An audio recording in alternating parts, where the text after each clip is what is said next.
Present నేను AP రాజధాని అమరావతి ప్రాంతంలో ఉన్నాను. సో ఈ ప్రాంతంలో అమరావతి పనులు పునర్నిర్మాణం కోసం పిఎం మోదీ గారు వస్తున్నారు. ఫ్రెండ్స్, వర్క్ అయితే జరుగుతుంది. భారీ వాహనాలు, ప్రొక్లైన్స్ అయితే మనకు కనిపిస్తున్నాయి. సభా ప్రాంగణం అయితే ఇది.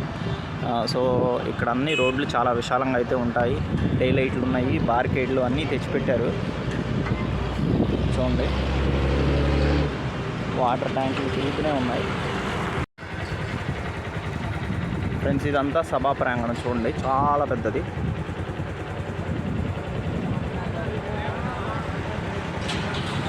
రోడ్లు కూడా ఇక్కడ విశాలంగా ఉంటాయన్నమాట.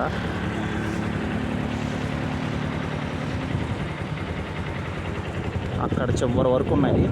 సుమారు 5 లక్షల మందికి అంచనా వేసి ఈ షెడ్ అయితే నిర్మిస్తున్నారు గత 2 నెలన్నర నుంచి. సో అక్కడ ముందు సచివాలయం ఉంటుంది అన్నమాట. లారీలు, బార్కేడ్లు అన్నీ వచ్చేస్తున్నాయి అన్నమాట. చూడండి.